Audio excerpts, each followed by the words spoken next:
Hey, Hi. Mrs. Hunter. How are you doing? Good. How are you doing? Wow, I love your background. Yeah, it's a lot of fun. Do you have your own studio? I know you do podcasts.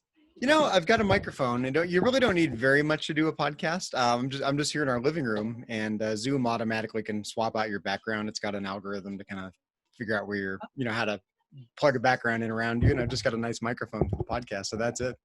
That's perfect. You look wonderful. Oh, thanks. I'm trying to think how many years it's been. Let's see.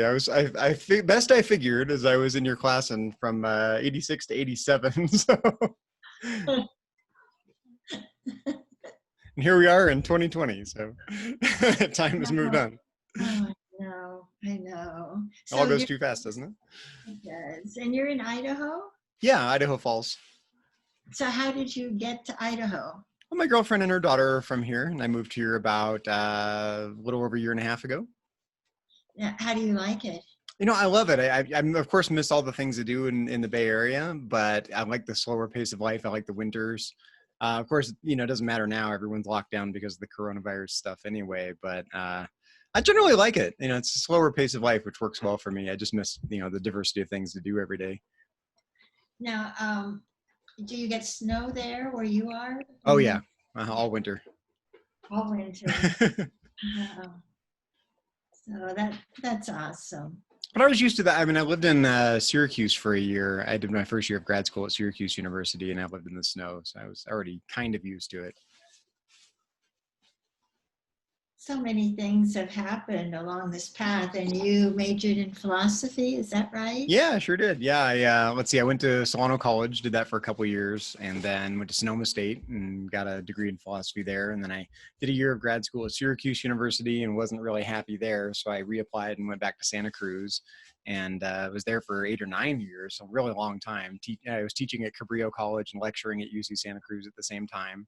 Oh, wow. And never finished my PhD partly because I got busy teaching and really enjoyed the teaching.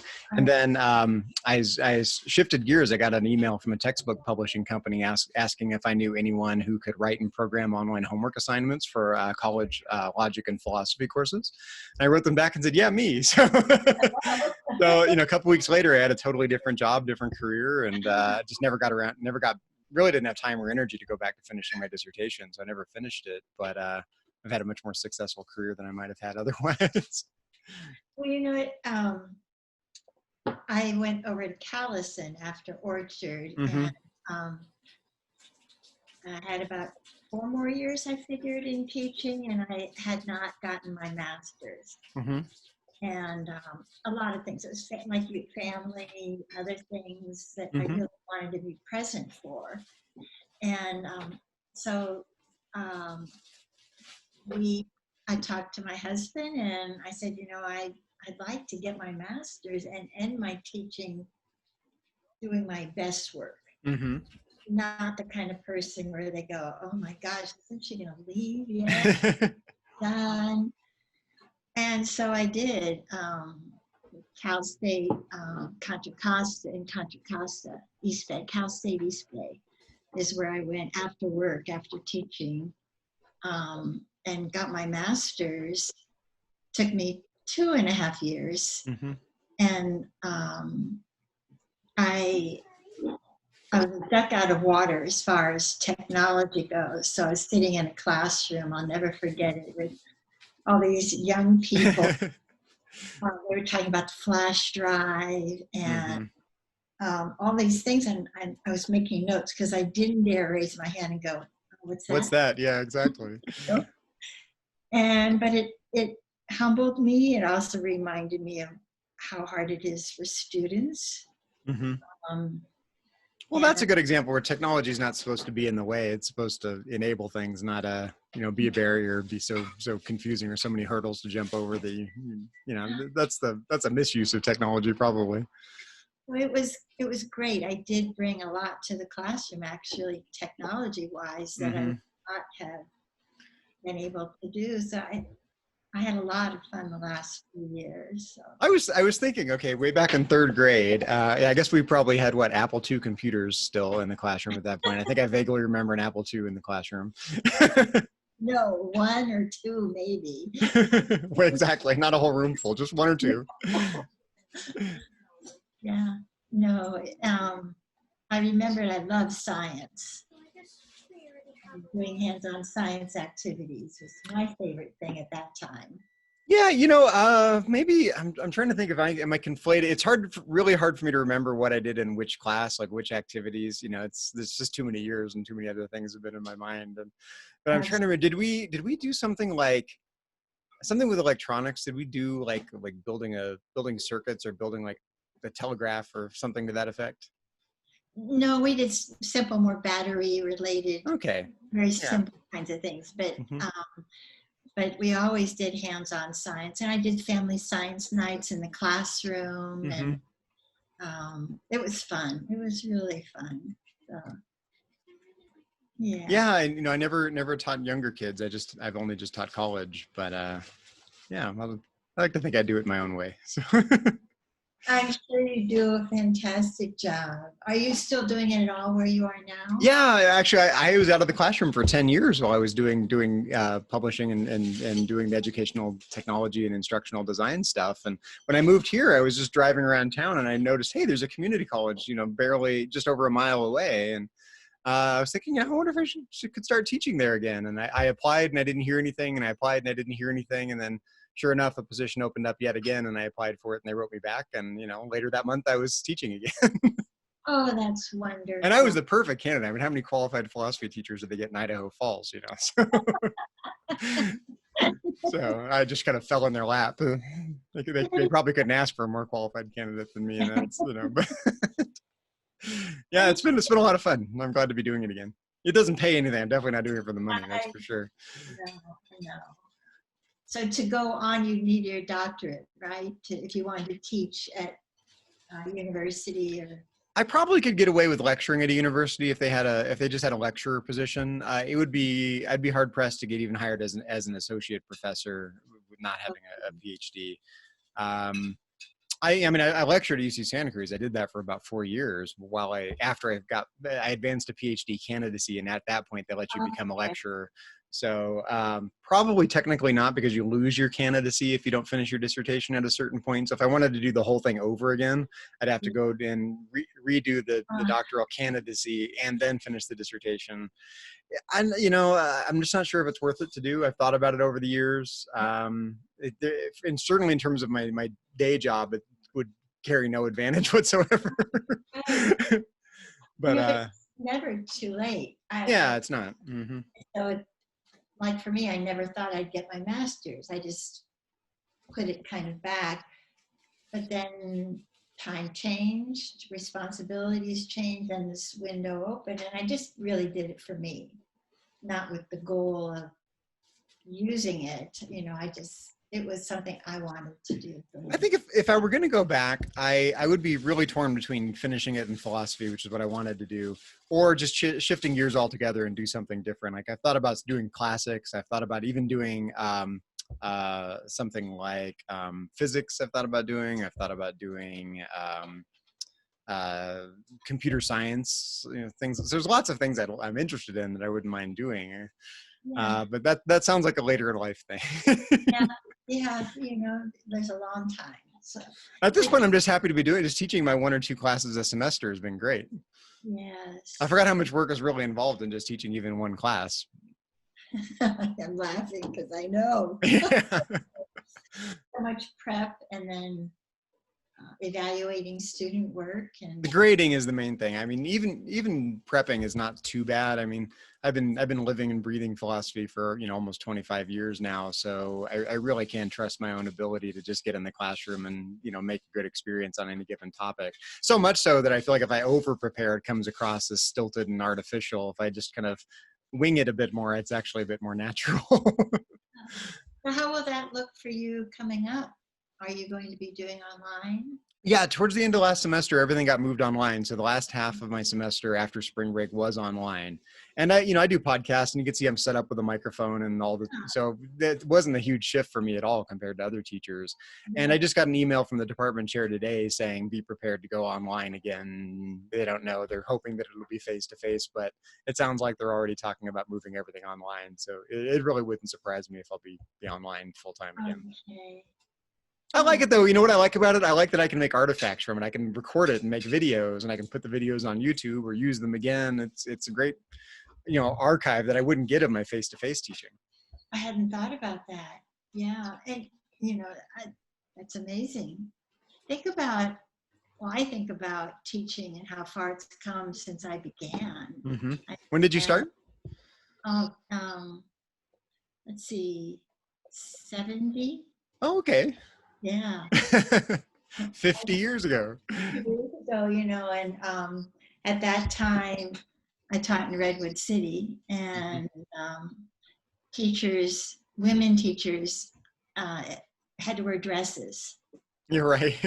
and heels, and mini skirts were the fashion. They hadn't accepted pantsuits for women. So about a year into my teaching, that came in, and that was awesome.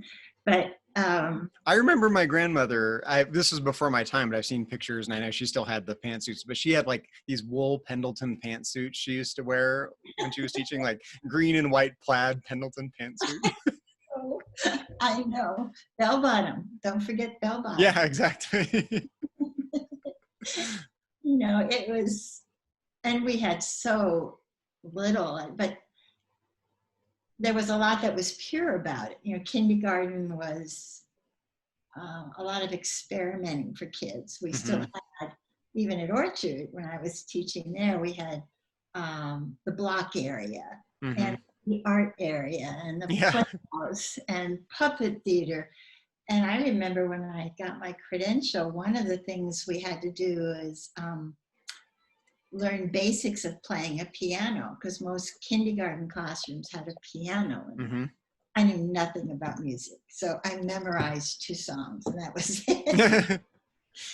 But that there was a lot that was good about that. It was very. I feel like it was an interesting time, and you know more about it than I do. But when I was growing up, it seemed like, that school was relatively new at that time. Everything was sparkly, shiny, new, but it hadn't become quite so standardized as education is now. So I feel like there was probably a lot more room for creativity and room for experimentation about how to teach that I think teachers may just not get these days. Well, you're so right about that. We. I think it was a ladybug parade we did down Avenue, and I had a marching kazoo band, and we had. Do you remember the like plays we did at Christmas? Or each. Oh yeah. And it's funny, most of my memories of that kind of thing are actually in slightly later years. Like I remember being in the 4th grade choir for Mrs. Sanders' 6th grade plays. And then when I got to 6th grade, we did the 6th grade play and that kind of thing. And even in 1st grade, though, I remember in 1st grade, it was with Mrs. Jordan. We did, I remember a Christmas play. It was a musical. I remember singing We Three Kings, which you would never do in a classroom now. And I remember bringing my little audio cassette recorder to like practice, and it was so interestingly pure compared to everything now. And Orchard was set in such a beautiful location with the trees behind it, and a lot of schools are. And there's still nothing there. There's still nothing past Orchard. It looks exactly like it did then. I know, and it was. I think you guys had a real special experience there. We were talking as teachers before I retired about when Common Core came in and minutes were mandated, and they were mandated at a certain time, and so we struggled to do hands-on science or art or music because they weren't. You just kind of had to throw them in, and even history and social studies. So I can remember we had a bank of windows at Callison, and I'd be doing hands-on lesson on butterflies, and Hmm. each child had their little cocoon, that we were watching, and it was that time of the afternoon, but we were supposed to be doing language arts activity. And so I saw the principal coming, and I said, okay, books out. Put them on top of the cocoon. I mean, it was crazy. It's just gotten to where If there's one thing, if there's one universal truth, it's that administrators like to administer. yeah, so I think teachers have far less opportunity to be creative nowadays. And we used to go to workshops and come back, cooperative learning and all these great things. You know what I wouldn't mind hearing more about? I wouldn't mind hearing about the various ways, and I'm sure there are a bunch, and they probably don't make a lot of the news or the press or the journal articles about education, but I'd like to hear all the different subversive things teachers do to circumvent this system. Oh, well, you don't really do that as a beginning teacher, because Want to rock the boat? well, more you're unsure of your skills. Yeah, that could be. And so the textbook is a comfort to you. So you look at it and it tells you what to say, what to tell the children, what page they should be on. And for beginning teachers, their first 2 years, I found that was, as a mentor teacher, that was often their comfort. Mm-hmm. That was, and it was hard to get them to pull in other things, to make it a creative lesson, to get away from that and have breakout groups. And what do you mean breakout groups? So it was, but the older teachers who enjoyed teaching, and that was by far the greater number. Some should never have been teaching. That's true enough. That's always true. Yeah. But found a way to, and felt confidence to put their personality and their skills into teaching. And they could, as a teacher, you've got to read the room. If their heads are on the desk snoring, that should tell you something. Got to teach to that aha moment. It's not going well. It's funny. I mean, you probably remember I was the super shy kid in school at that age, and Orchard School, but all of Vacaville was like this. Really, I think we were really fortunate that we just had this cadre of us that grew up together from kindergarten through high school, and so I'm still friends with a large number of people from Orchard School. And we talk all the time, and. But I think for me, it was starting to teach was a fascinating experience, because I was really shy all the way until that point. And then what happened was, the very first time I got to teach my own class, not even as a teaching assistant, my own lecture hall, my own classroom, it was like the light bulb went on and the curtains were opened. And I was like, this is my domain. Like, they're a captive audience for an hour.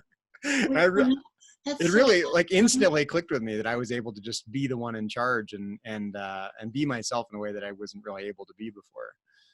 And I was very much like you, very shy. I did not like to speak in class. One or two friends, liked reading. Mm-hmm. And so, but when I got around children, my comfort zone was right there. Mm-hmm. And always felt I could do exactly what you just said in front of children. And so I that's why I've hoped I always got the message across. Do what you love, but you may not find that till later in life. Mm-hmm. I mean, for some, it's early on. I know I want to do this. I'm going to follow my passion. I didn't have that. Yeah, I'm trying to think of someone from our class, I don't know, Stephen Sogi or something. I mean, he wanted to be a doctor. He always wanted to be a doctor, and guess what? He's a doctor. He had one path. Yeah, but for most people, it isn't that way. No, not at all. Yeah. And so, but you don't give up, because you're constantly becoming. I'm still becoming. I'm still trying to figure it out. One thing I worry a lot that, and I see this, and this was a huge difference that I'm experiencing now going into the classroom after 10 years of not being in the classroom. There's a huge shift towards much more just pragmatic, data-driven, goal-oriented thinking on the part of students. Like they don't really necessarily appreciate the just the joy of learning for its own sake, you know, even if it's not related at all to what they're going to be doing, just seeing the value of being there and being, you know, it's the human element of learning because we can. You know, there, it's all very, you know, how can I get my grade so I can check this thing off the list so I can be, you know, meet my requirements so I can go to grad school so I can, you know, it's all very just teleological, endpoint driven. You know, And I wonder if you see that more than we see that as teachers of young children, where, mm-hmm, I mean, imagine teaching a child to read. mm-hmm. It's so incredible when they start putting those pieces together and, oh my gosh, you just read that sentence. I did? Oh, you know, and so I think that would be, I could see where what you're saying is so true. And even, I think at my age, I find that it's easy to settle. I mean, basically, aren't Mm-hmm. you done? Come on, you're done. But I can't accept that. You know, if I'm not always learning and always trying to make things better, what am I doing? I think I'm at a really, this is a really nice point in my career to be back to teaching because it's not my full-time gig. I don't rely on it for my income generally. I'm doing it because I want to. They need me more than I need them because I couldn't make a living doing it even if I wanted to. So I've given myself complete and total license to teach the classes I want to and complete and utter freedom to disregard every rule I disagree with. Oh, that's so So awesome. it's nice. And no one seems to be telling me otherwise. So that's great. That's so awesome. It's like I'm pushing the boundaries of what I can get away with in the classroom without you know, anyone telling me I can't do it. So That's what creativity is. well, I think these kids need it. They're just, you know, they've been, you know, I mean, ever since, I mean, it probably is Common Core, but there's probably a bunch of other factors at play that I don't know about. But, you know, I'm starting to realize a whole generation of kids has grown up that way. For us, that was a change. Like, you know, that wasn't education. It wasn't education for me when I was in your class or all of elementary school or even all of high school. That came later.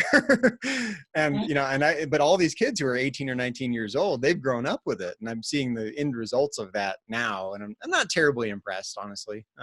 You know, there's always going to be some exceptions that are amazing and they're interested for its own sake. And there's always going to be a few that could care less no matter what you do. But it's all just, you know, I'm disappointed at their reading skills. I'm disappointed at their study skills. I'm disappointed at their just enthusiasm for new ideas. And it probably doesn't help that it's Mormon land here.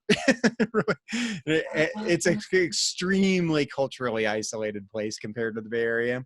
So, and I didn't realize, I knew that really because my girlfriend was raised here, but I didn't realize until I was in the classroom that like 95% of my students have an extremely limited experience. And every new idea isn't just like an interesting new idea. It's completely antithetical to everything that they believe in and everything that they were raised in. And they'd never heard anything like it before. It's a huge barrier to overcome that I wasn't prepared for. So are they at all threatened by philosophy? Do you think it challenges them or are they just No, I don't think so. I think for a lot of them, they're already on the way out of that. Like they're either recently ex-Mormons or soon to be ex-Mormons. But what they don't have is the kind of conceptual openness to shift their worldview to even entertain thinking about something in a different way. Like, you know what I mean? They're open to it, but they don't know how to get away from all of their cultural assumptions that they just take for granted implicitly. Even if they're rejecting them, that's all they've known. Yes. So they're still young in very much so. Experiences, and especially compared to Bay Area students, I think definitely. Yeah. Well, and I went to a Catholic all-girls high school, which was great for me as a very shy person. I felt more comfortable expressing my opinions in class in that setting. But I didn't realize till I got to college how sheltered I had been and how, in many ways, I was advanced. Especially if you were in college in the 60s. Yeah. I was advanced and could handle the work, but I was socially delayed. And I was 4 years behind everybody in many ways.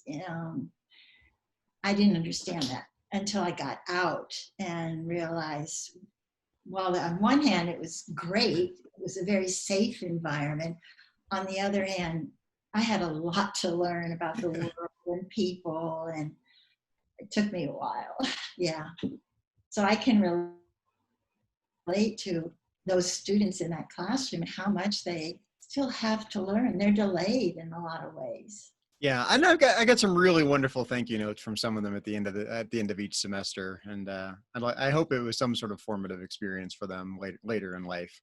Oh, that's If I do wonderful. that and nothing else, I don't care if they remember anything about Plato in 40 years, but if they can take some ownership over their own lives as a result, that'd be good. That's wonderful. So what about philosophy drew you to it? What was it that? Boy, it's a hard question to answer because I kind of accidentally fell into it, and when I did, I didn't really want to do anything else. I always kind of knew I wanted to be a teacher. I had amazing teachers, you and other teachers. Both three of my four grandparents were teachers, and the other one was a minister. So, teaching was just kind of in the blood in that sense. But I started out wanting to be a math teacher. So when I first went to Solano College, I was going to be a math teacher. Like all the way through high school, I did AP calculus in high school and all the advanced stuff you're supposed to do at that age. And then, so I did that for a little bit when I went to Solano College. But then what happened, math got really hard. First of all, like all of a sudden math got really hard. It always came easy to me, even through calculus. But when I got to differential equations, that did not click. So I did a brief stint as a physics major because that was the other thing I was really interested in at the time. But I happened to be taking my first philosophy class at the same time at Solano College. And really, I didn't select it for a deep reason. I kind of took philosophy as I was finishing up at Solano College. Then I knew I was going to go to Sonoma State because I wanted to stay local. And I was just browsing the majors going, oh, what do I enjoy the most? Oh, philosophy, I'll do that. And sure enough, that's what I did. And then when I got to Sonoma State was a really amazing philosophy department at the time. It was such a small liberal arts school. I mean, the classes, all my philosophy classes had maybe 15 people in them at the very most. And just an amazingly diverse set of instructors for a small department. Yeah, and I just fell in love with it. And so before I knew it, those 2 years were gone, and I was applying to grad school and went off to grad school, and just one step after the other, you're just kind of led on to the next path, next step of the journey. But what do I like about it? I think each discipline has its own tunnel vision, maybe.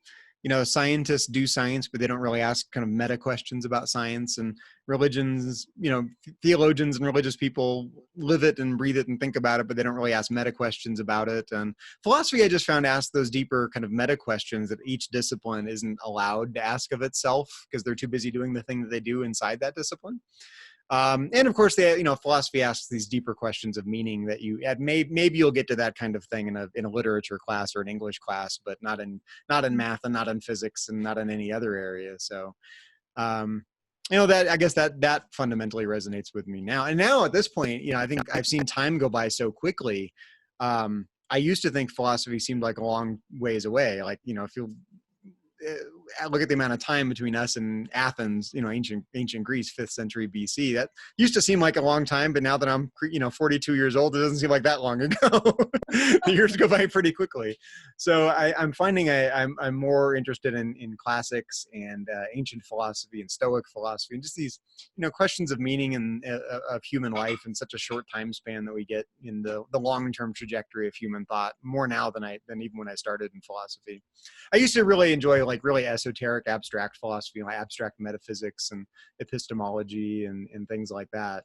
And I still am. I still think those are the fundamentally really interesting questions, but I just find myself gravitating to the more human questions as I get a little older.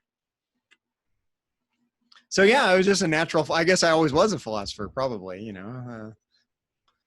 Just needed to be exposed to it. That's awesome. That's awesome. And this is kind of funny. and this is probably before you, but I remember, like, this is an Orchard School thing. I remember I mentioned we had Apple II computers in the classrooms, 1 or 2 per classroom. I remember from like kindergarten, 1st-grade, maybe 2nd-grade. I don't remember that. Maybe in 3rd-grade. Definitely I'd spent some time in 6th-grade doing it. But I grew up with a little Texas Instruments computer at home. We could program it in BASIC. And in 1st-grade, there was this game called Gertrude's Secrets, and it was like a logic game. And now I know it was Venn diagrams and some other stuff you'd do in a logic class, but for kids with colors and shapes and things like that. And I loved that game. I thought it was super interesting. And it's fascinating that, I loved that game in like 1st-grade and 2nd-grade. And, when I, even professionally, when I started teaching, I found I was really good at teaching logic, and I was hired to write logic stuff for a publishing company. And, I think I just had an aptitude for it, interest aside. So maybe because of those things, maybe it was just innate, and I just like it no matter what age. But I think maybe a combination of both. Certainly you had that innate ability. And yeah, I wish like, what I love about teaching now, like I said, I can have snapshots of it. I can record my online lecture, and that's amazing. So in 40 years, I can look back at what my teaching was like. But, I find I'm a little disappointed how fragmented my memory is of certain things. Like, I only remember little snippets of specific things from any given class, but you don't remember the day-to-day experience of it. You remember the highlights maybe, but I wish I could recapture some of the magic of those early educational experiences day in and day out, that where the real grunt work happened, but you don't really remember those things. no, I remember snippets too, but I think I remember what impacted me emotionally, or kids that I remember all the children, but I don't remember all the names. So for instance, when I first saw your face, I knew that if I saw you walking by on the street, I would know you. And it's the eyes and the smile that do not change. No, they really don't, do they? No. So you had my sister too, right? I think you did. Yes. Yeah, Amber. Yeah. Amber. Oh, she's good. She's got her hands full. She's got 4 kids and living in Sacramento. She's a teacher too. She teaches music part-time off and on. Yeah, she's doing okay. Just her hands full with 4 kids. Very different path than I took. Well, is she teaching at a public school, high school, or? I don't know what she's doing right now. I think she's doing more tutoring now, because they kind of locked everything down with the, but yeah, she was teaching in public schools, music classes mainly. She's teaching music. That's awesome. I don't know if she ever really enjoyed it as much as she thought she was going to. Okay. Interestingly enough, I actually don't know if it's an amazing fit for her. Well, that was another thing I was thinking about, that teachers, because they don't have the same support, same opportunities to be creative. Yeah, that's true. It's easy to be inauthentic. I'm not sure how happy teachers are now. Oh, quite miserable for the last few years. Like maybe for 4 years, I've been working as an instructional designer, designing online graduate courses for online universities as my day job. And for universities like Concordia, Nebraska, and Concordia, Portland, and with these teacher training and education degree hubs. And yeah, teachers are miserable. Teacher burnout is a huge problem. It is. And we saw it kind of coming. Those of us who were mentoring, had very little ability to change it, because we saw it coming down the pike, starting nationally. And then school districts picking up this regimented instruction, where you may not even agree with it. You may want to say, well, that's not educationally sound for children at this age. What do we do? Well, too bad, do it anyway. Just open and we used to be able to go to workshops. Even if we had to pay for it, it didn't matter. We came back with great ideas and specific instructional ideas for teaching reading or teaching different styles of learning. And I actually didn't hear people going to workshops the last 5 years I was teaching. It Hmm. just wasn't happening. And I mean, we had them in the district, but they weren't the same.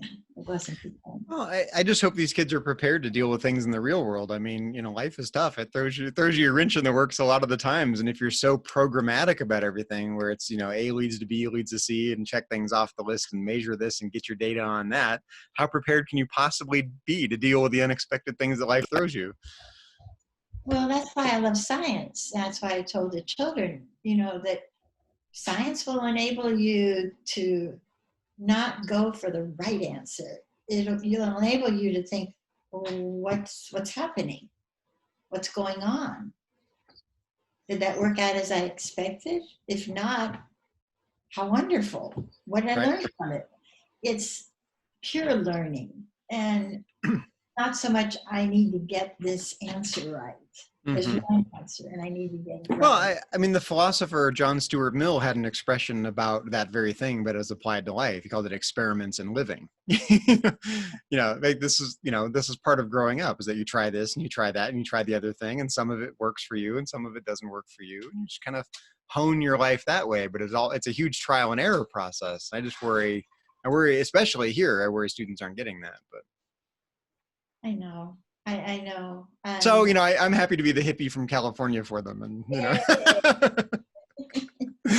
which is not me at all. I'm not a hippie at all, but I sound like one here in Idaho.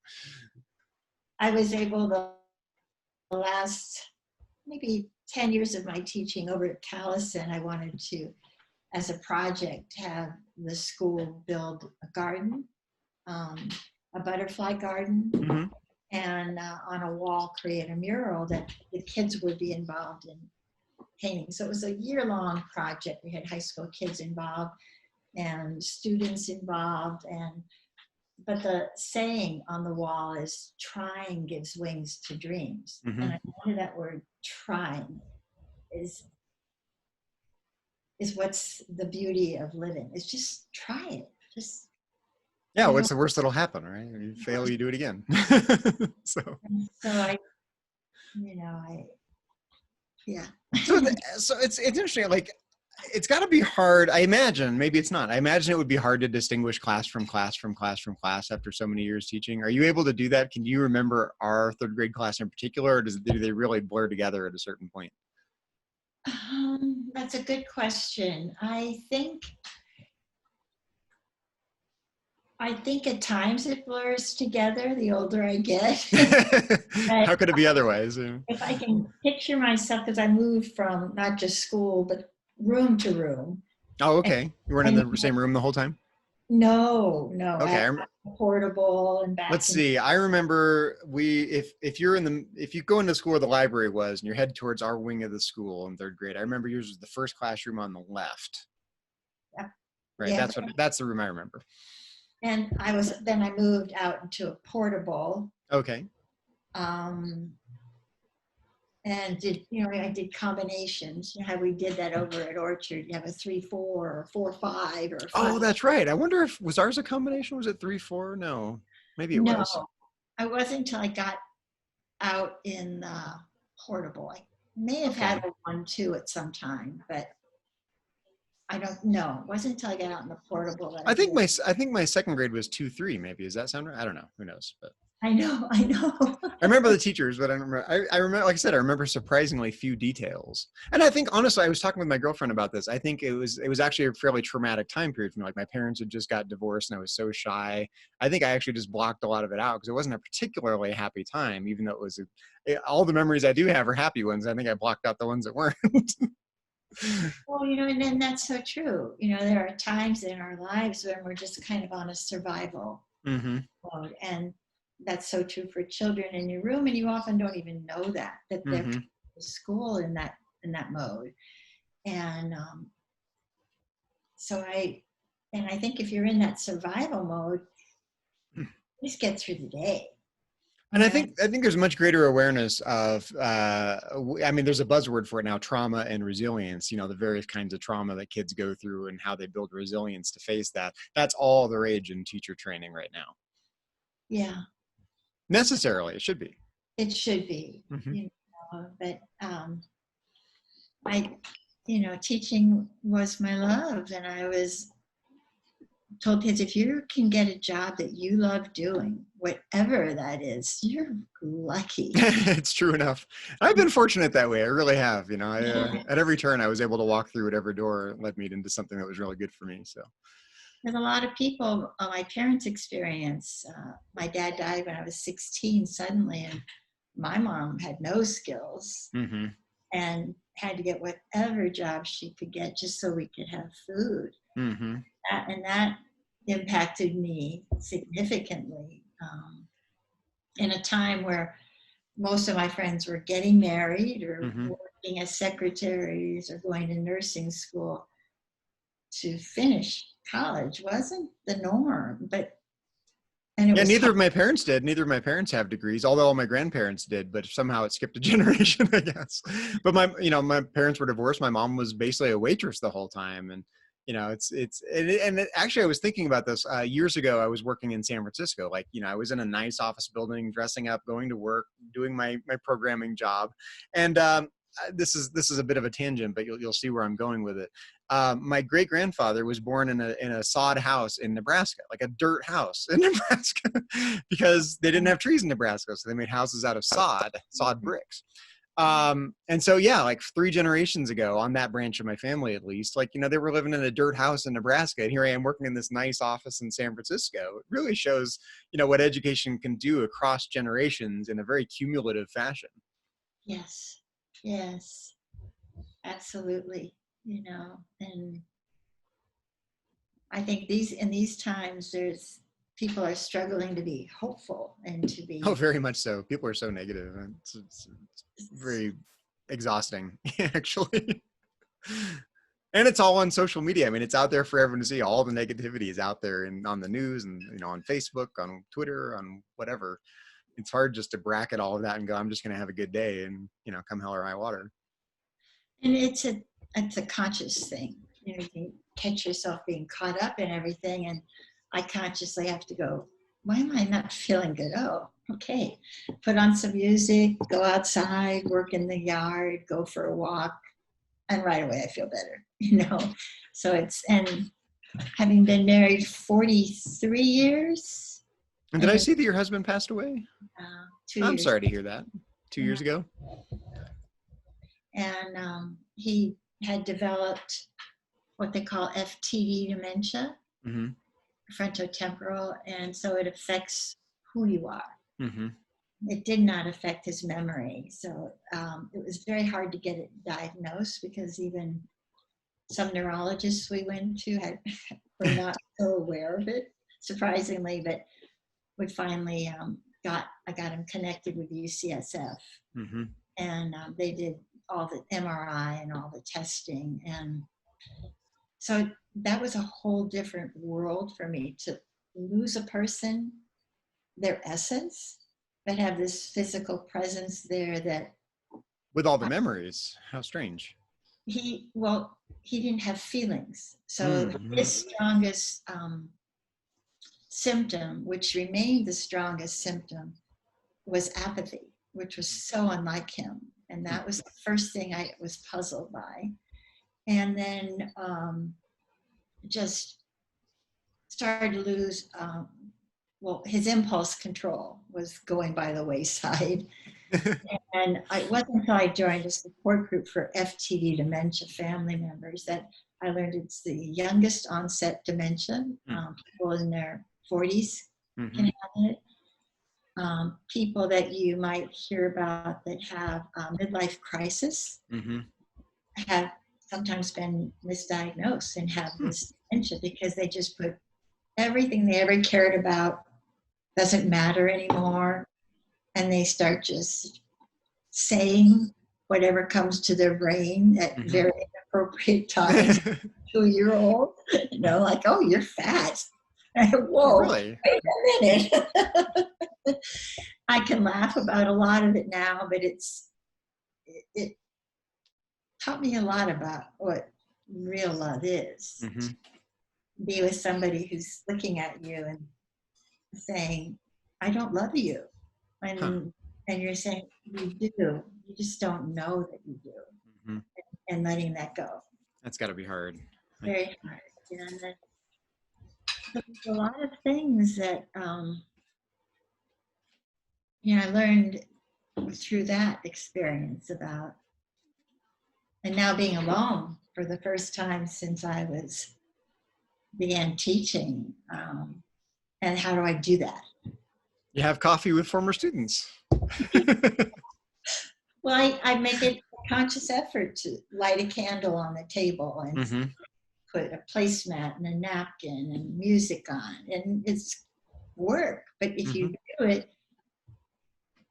you end up find out it can become something that does feel good. And and force yourself to get out the door, and life's not over yet. I need to get out more, but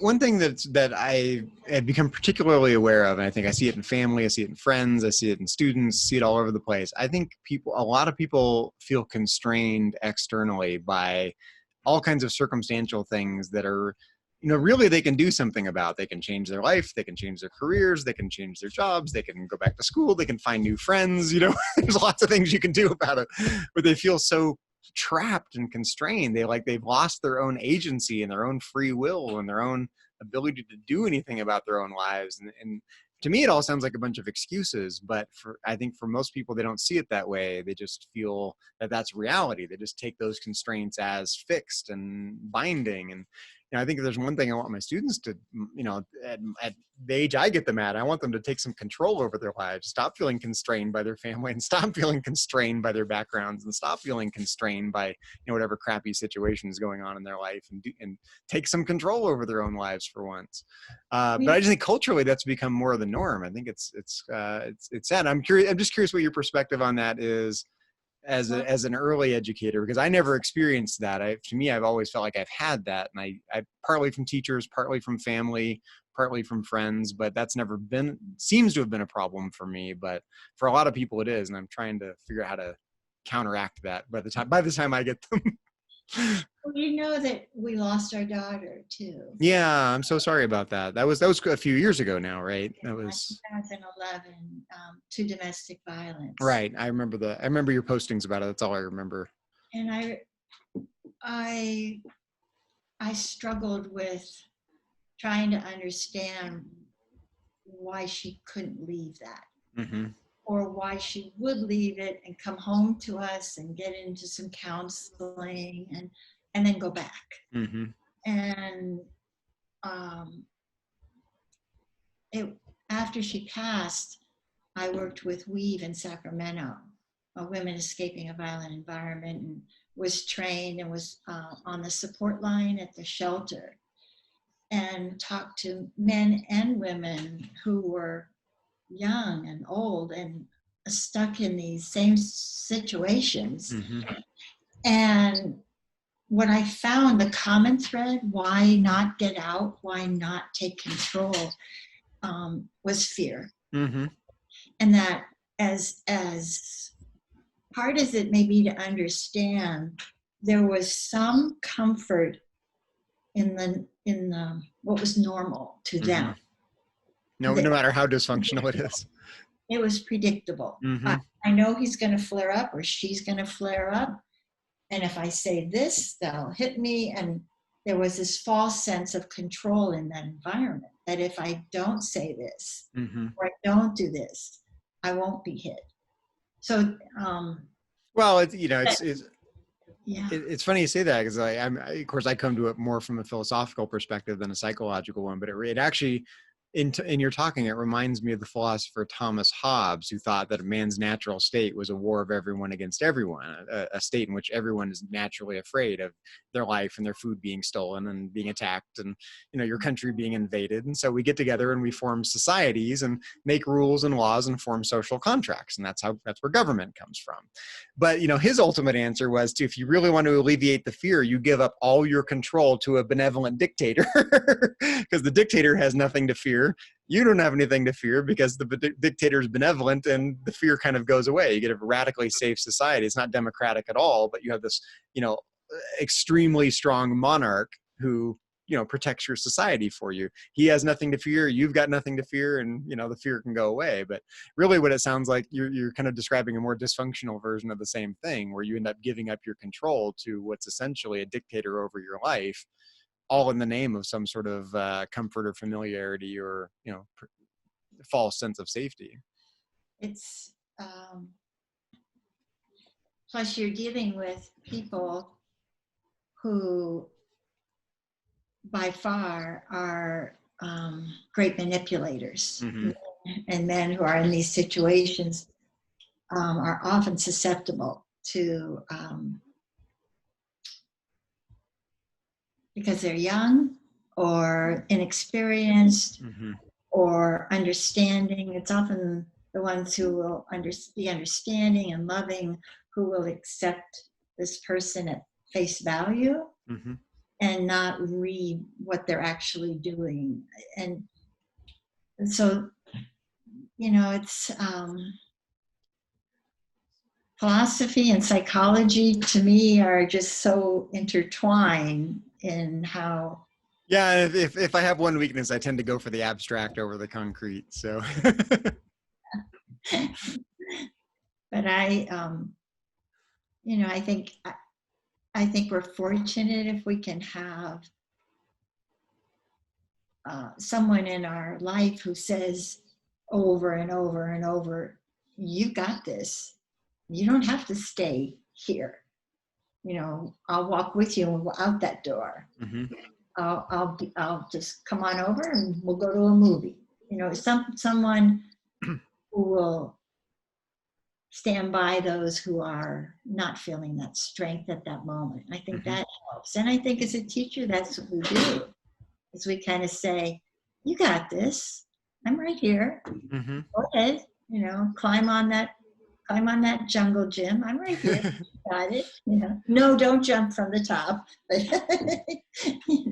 But, Teaching is such an interesting profession in general. I mean, especially in terms of like the long-term trajectory of humanity. Like, it's largely, I want to say it's a thankless profession, but it's not like you get accolades, you don't get recognition, you don't get public recognition, you don't get that kind of recognition, right? But you get a lot of personal recognition, maybe, and personal thanks from people, from those few students who remember you and reach out and say hi. And I've had a few of those too. It's really satisfying when they get in touch with you after the fact. But how do you deal with the fact that it's an interesting tension? Like, on the one hand, it's like it's your chance to make the biggest impact on humanity, because it's, if anyone's going to control what the next generation is like, it's probably the teachers, more than the parents, maybe even. And yet it's so thankless. It's not really building a monument of any sort. It's not like creating anything tangible. It's all very intangible. At the end of your career, how do you deal with that interesting tension between making an impact, but largely, I wouldn't say being forgotten, it's not a charitable way to put it, but not having recognition for all those years of work in any sense beyond the few students who happen to find their way through your classroom? Because you don't go into it for anything other than helping. Mm-hmm. And I only have you this year, or if I'm lucky, maybe 2 years. Mm-hmm. And so when I would walk in the classroom each morning, my first mental thought was just kind of I hope I help somebody, but if I please don't let me do any harm. Mm-hmm. I don't want to do any harm by not thinking and doing something thoughtless. Yep. Just getting to that one child who's really sensitive, something that I could say to this other child and they would get it as a joke, Mm-hmm. just at that moment. But I think what you just described is also what parenting is. Mm-hmm. When you have to take something away from a toddler because they're about to put it in their mouth and they scream and throw something, they don't say, "Well, thank you for being so cautious with my well-being, Dad." No, they don't. So it's kind of like being a parent over and over and over again. You do it because it's actually your greatest act of creativity in hopefully making this place a better place. Is there anything you wish you could have done that you weren't able to do, even in your whole career? Or maybe even a better question is, if you had to do it all over again, like if you were starting your career now, given everything you already know, is there anything you do differently, or advice for future teachers? Or, I'm trying to capture these little nuggets of wisdom that, unless someone takes the time to ask, they get lost, right? I think when I was a younger teacher, and I would like all younger teachers to find a way to be confident in your own creativity, to bring you to your lessons, no matter what they tell you. Mm-hmm.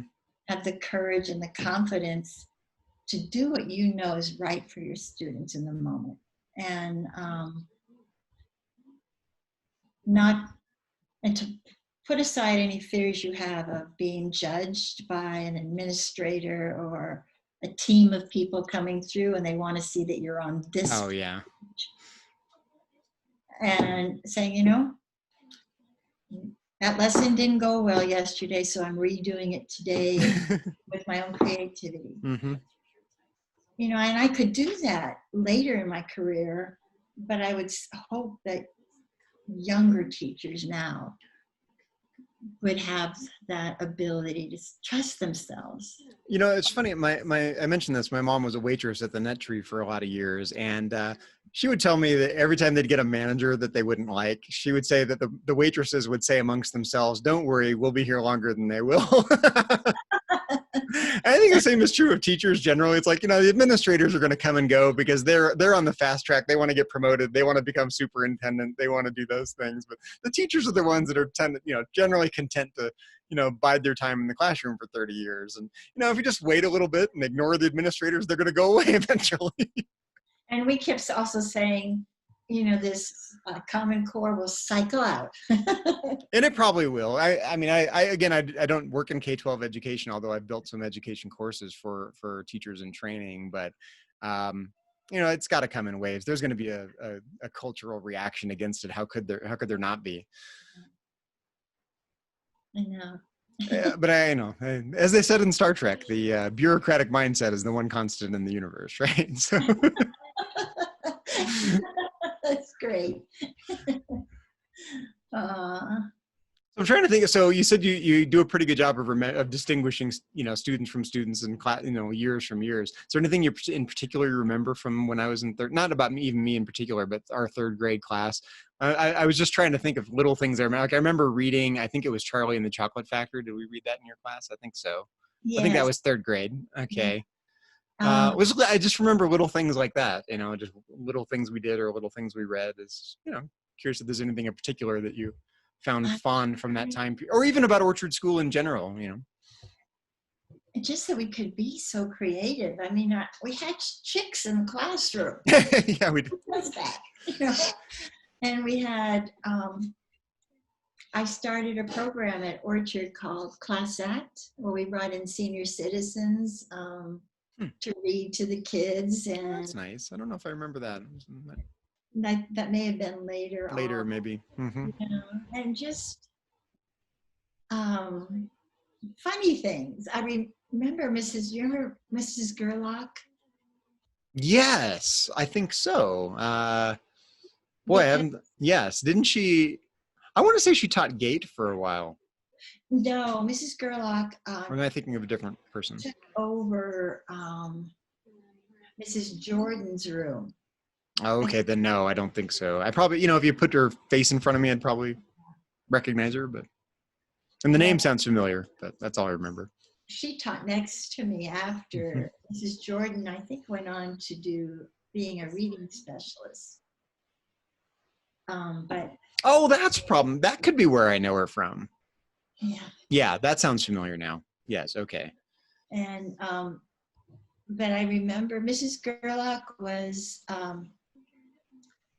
very naive, very sweet, married and had a stepdaughter. And I'll never forget one day after school, and she was heavier set. She came to me and she said she didn't feel very good. And she said, could I feel her stomach, which I was a little okay. And I felt, oh no. And I said, well, Helen Mar, let's go down to the office and the principal at the time, I can't remember her name, but I rushed down there and I said, Helen Marr's coming in. She's going to ask you to feel her stomach. And I'm not going to say anything to you right now. Helen Marr came in. She felt her stomach and she said, Helen Marr, you're pregnant. She had her baby 2 weeks later. Interesting. Wow. 2 weeks later? That's a long time not to know you're I pregnant. did remember that from Orchard. Wow. How interesting. So was that, let's say the principal, was that Mrs. Glover or was that, That was before Mrs. Glover. so Cindy, God, what was her name? was it Cindy? Oh, man. I liked her. She went to Marin, I believe. But gosh. Yeah, I'm trying to remember. I'm embarrassed now that I can't remember off the top of my head. It's on the tip of my tongue. I remember there a slightly heavier set principal when I was really young. Gosh, and I can't remember. And then when she retired, my grandfather actually was a temporary principal very briefly before. Is that right? Roger Forcell, yeah. He took over for a very brief amount of time before they hired a new principal. Okay. Mrs. Busher, was it Mrs. Busher? Yes, but I don't remember her. So maybe that was before you were there. I'm not sure. I think so. Yeah, I just remember Orchard School it was really kind of a Pollyanna kind of existence. I mean, you know, it was such a brand new school and everything was shiny and sparkly and people generally got along. And, you know, we had computers in the classroom, which was new at the time. And, you know, none of the Common Core hadn't become a thing yet. So, you know, it was just a creative, fun, you know, multifaceted, you know, largely artistic, not just academic, but like artistic and academic environment. And everyone's really passionate about what they did. I thought it was a great upbringing, really. I have no complaints about it whatsoever. Yeah, I often said that I wish all schools could be small. Mm-hmm. It develops more of a sense of family. I mean, now even Orchard has all those portables. Yeah, there were only 8 classrooms there. I think at a certain point there were the 4, and maybe maybe one more if you count the kindergarten room. But yeah, 10 classrooms tops. Small school. Yeah. Yeah. So, I mean, I know I'm asking these like philosophical questions, but like, is there, you know, maybe this is a question for teachers in general, but what did you hope for your students, you know, and what did you hope they were going to be like when they grow up? And, you know, what did you want them to walk away with? How did you want them to look at life? I think overall, I wanted them to be able to be resilient. I actually appreciated opportunities where maybe they didn't do well on a spelling test. Mm-hmm. And I could be that one who would say, okay, let's figure this out. Well, how did you study? I would ask them all these questions. So, because there was often a reason. Mm-hmm.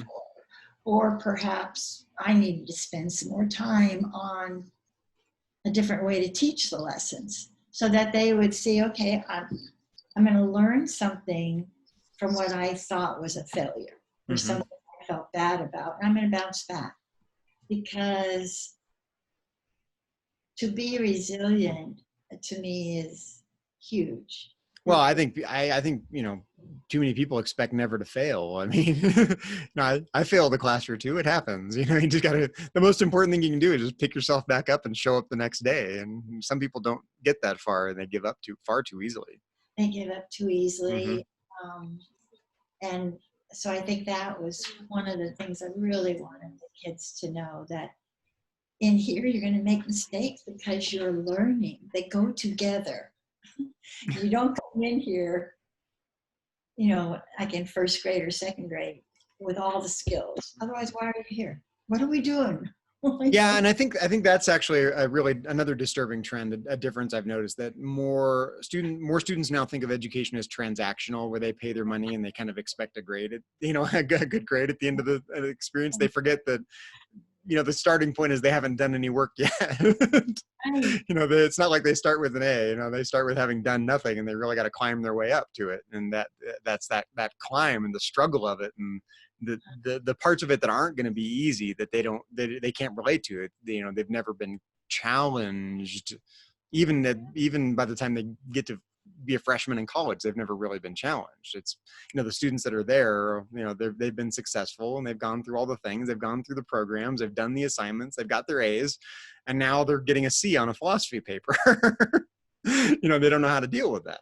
No, they don't, and so I think, yeah, that would be the thing for me, is just take a risk, be resilient, and know where to get help when you need help. And don't be afraid to ask for it. And it's interesting, is like, from my point of view, I want them to be able to kind of stand on their own 2 feet in a way, like, be autodidacts, and, not just rely on me, not rely on, whatever, underfunded resources the school has to give them. Really learn to teach themselves and take some ownership over the fact that they're there and they want to learn stuff. Why else would they be there? And I also worry a bit about people. Honestly, I just worry about people wasting their lives. At this point, I'm maybe halfway through the journey. I'm 42 years old in a few days. Can you believe that? 42 years old. No. Where'd the time go? But that's my point. The time goes so fast. And I just want people to know, like, hey, life will pass you by if you. I know people my age that have already checked out. They've never challenged themselves. They've never done anything. They feel trapped, and it's not going to get any better in 20 more years, because that's the approach they've got. And I just want them to realize, like, this is their time in the sun. It's going to go fast. And, when they're 20 years old, they're on the sunrise of their life, not the sunset, but noon and sunset will be here soon. On the sunset piece, I've kind of looked at people my age and older who are independent, happy. They aren't working anymore. If they work, they aren't working, so they're not having a job where you go to and you feel some fulfillment by that job. And I'm so impressed by the fact that they feel like they still have something to contribute and still have something to learn. And so, yeah, they never lost their quest for novelty. So if we can think of, there will never be a sunset, like, that's what I admire, is that 80, 90 years old, like John Lewis, who just passed away. On the day he passed away, he was reaching out, contacting people about what needs to be done up to that moment. So I think, my grandmother was like that. She, at every turn, she was doing something new hobby, new interest, traveling somewhere new, reading a new book. Till the day she died. But like my dad, by contrast, he's kind of put himself out to pasture. He's not interested in anything. I can't raise any new topic of conversation with him. He likes to, mess around in the garden, and that's what he does.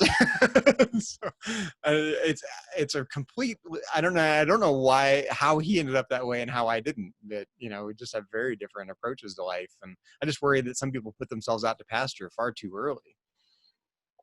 Yeah, I agree. But some people do. They do. I think, again, that's comfort. That's their, what do you value? Do you value that comfort or that risk taking? And sometimes it's, well, today I want comfort. I just want to stay at home.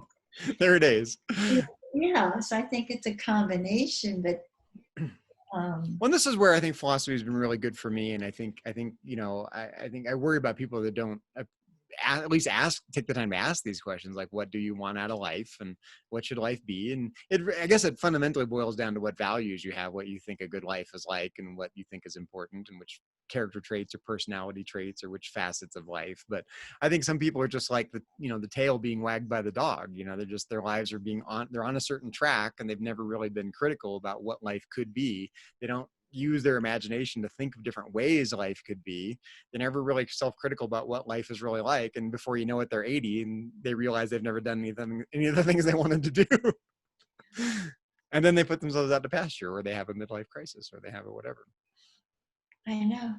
You know, So I'm trying to catch them when they're 20 and like keep them from doing that.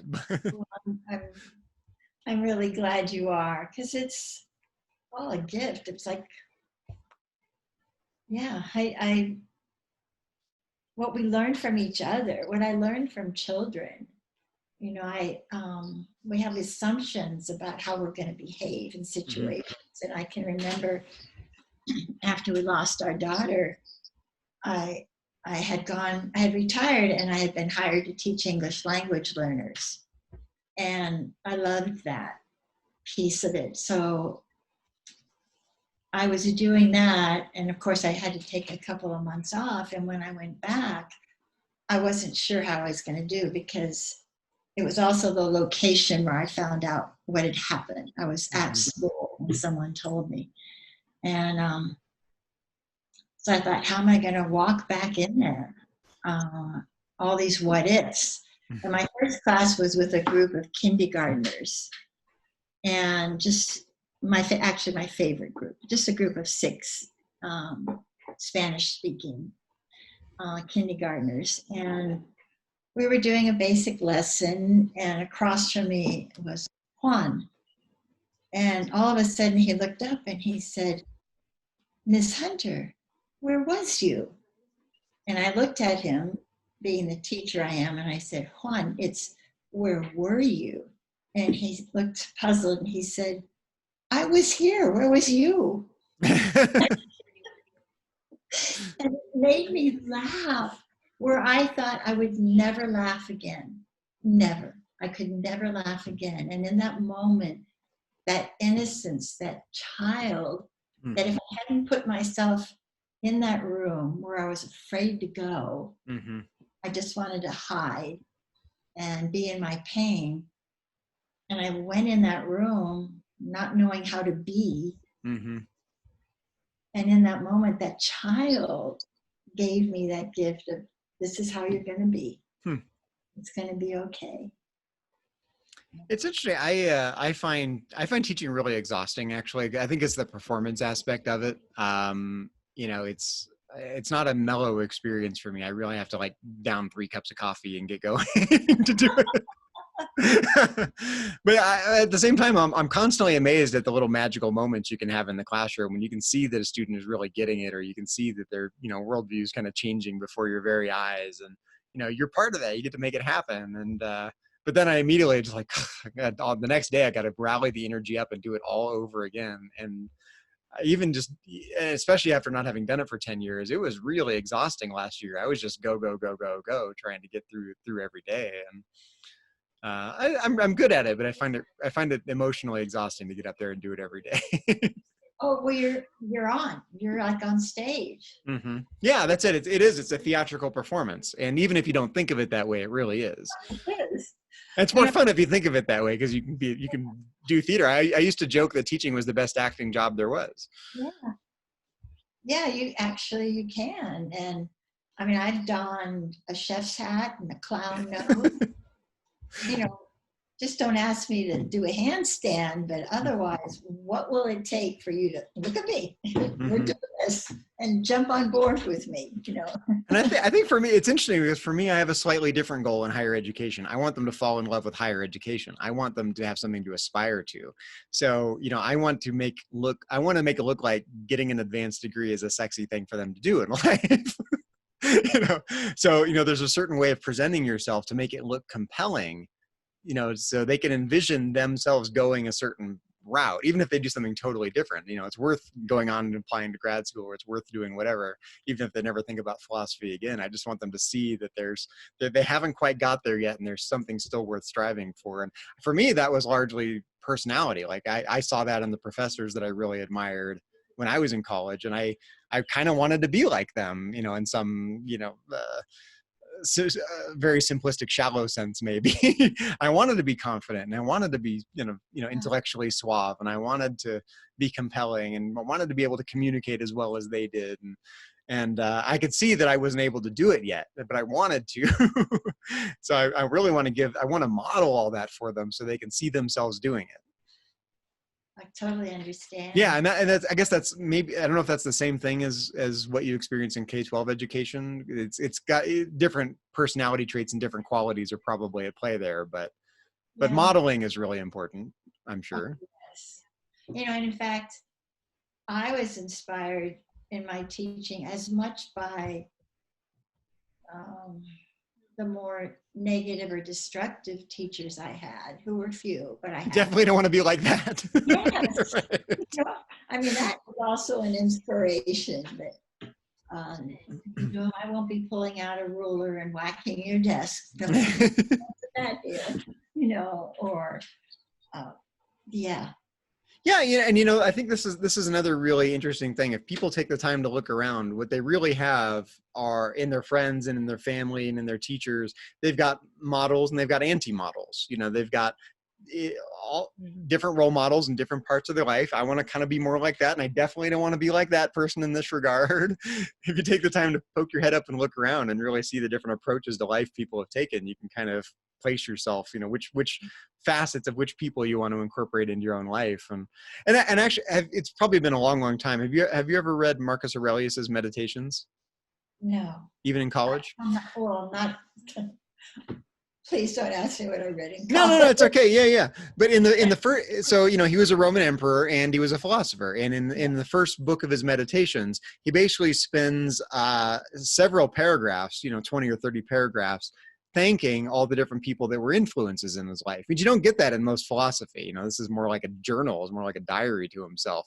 From this person I learned this, and from that person I learned that, and he's kind of weaving it all together. And that's the first chapter of his philosophical text. And that's what life is like. You pick and choose. It's like a smorgasbord of options for how to live your life. Yeah. I think I had pretty good role models all the way around. I had great teachers all the way through. Even the ones that weren't that great were better than some I've seen in other contexts. So.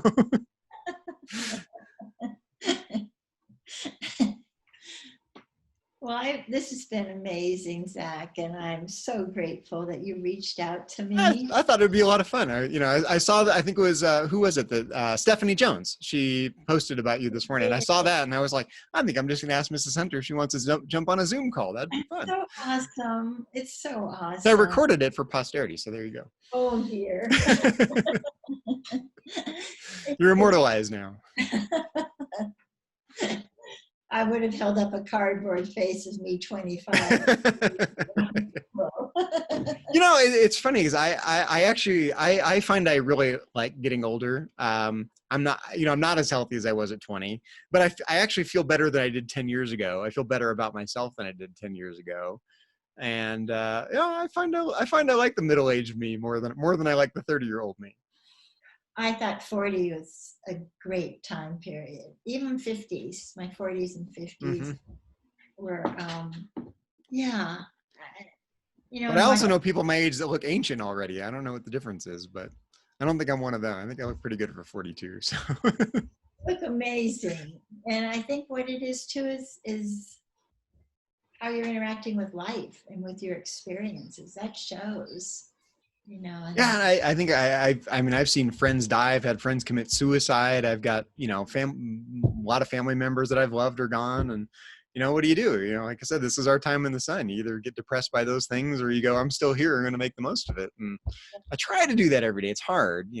Life can get you down like anyone. Like I lost my job a few months ago, and I've been looking for work for a couple months. That's been stressful, but fundamentally, I plow through it, and I still put a smile on most days. So that's better than a lot of people do. Well, when things are out of your control, you have to somehow regain control.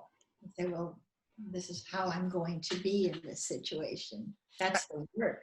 And you know what I found? I was using writing for therapy, essentially. I mean, I've written more in the last 3 months than I've written in a long time. I decided I was going to start a blog, and I'm going to write a substantive philosophical blog post every day. And, 8 days out of 10, I've been writing something substantive. You go to my website, you go, I wrote all that in 4 months. How'd you do that? No, I did go, and I still am processing that wasn't over a couple of years. Okay.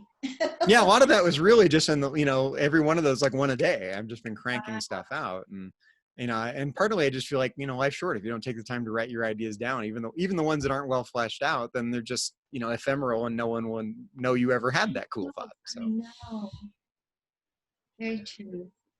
yeah, so I find myself writing more. Although when I worked at Cengage Learning, the publishing company, doing the online programming, I wrote 2.5 million words when I was there. That was my word count by the end of it. 2.5 million words, and my name's not on any of it. So, I kind of just almost selfishly want to counteract this weird quirk of my career that most of the stuff I've written doesn't have my name on it. And so if that means, circumventing all of the philosophy journals and all of the publishing companies and just putting my own name and all my own stuff on the internet, that's how I'm going to do it. So You go, Zach. right. I'll do an end run around all the things I disagree with. No problem. So actually, I think that's really, maybe this is my final question for you. So I more and more, I think a healthy disrespect for the rules is really important. Well, I can't say as a teacher that I would love to see the kids jumping on the desk and running. A healthy disrespect for the rules. Healthy disrespect.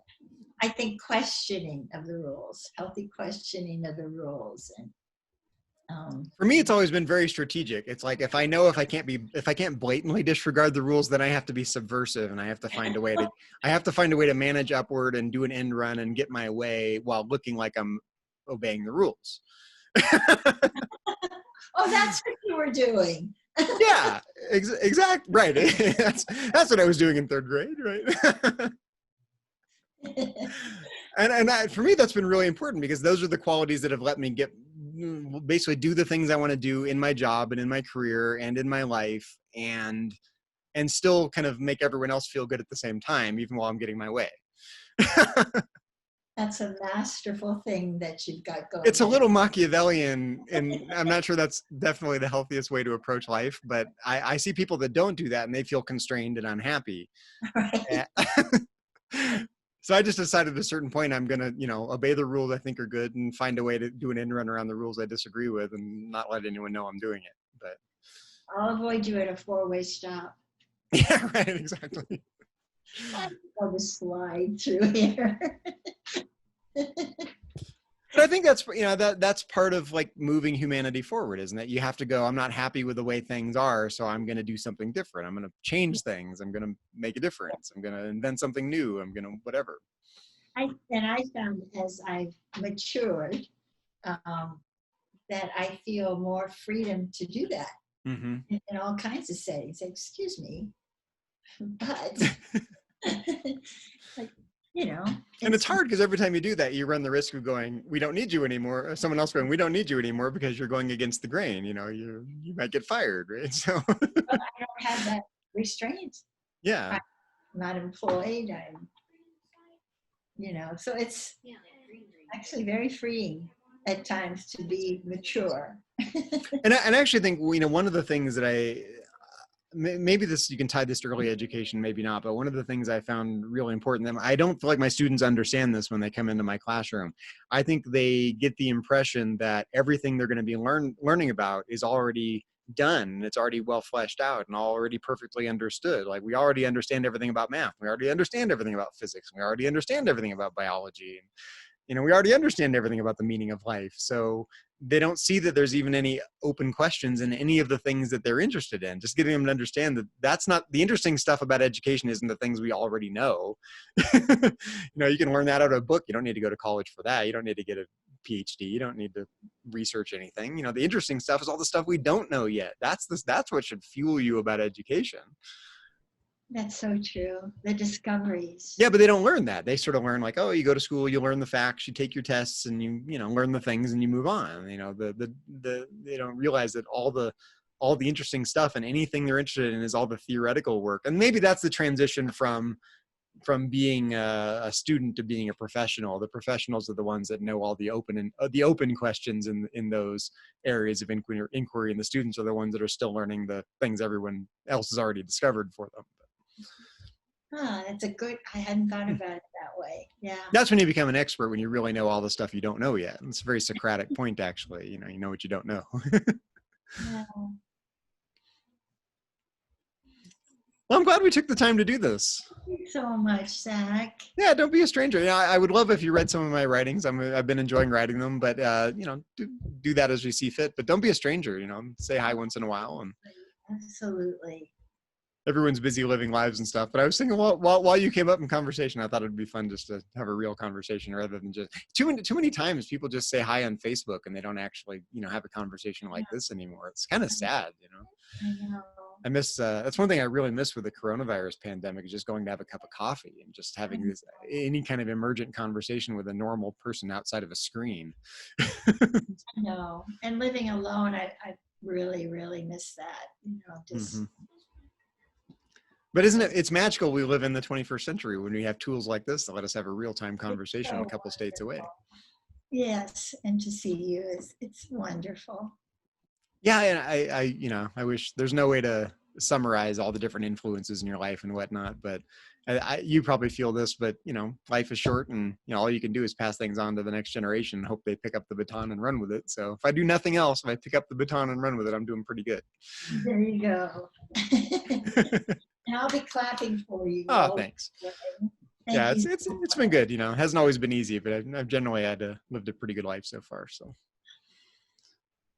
Thank you, Zach. Nice talking with you. Let's talk again sometime soon. Okay. Have a good evening. You too. Bye. Bye-bye.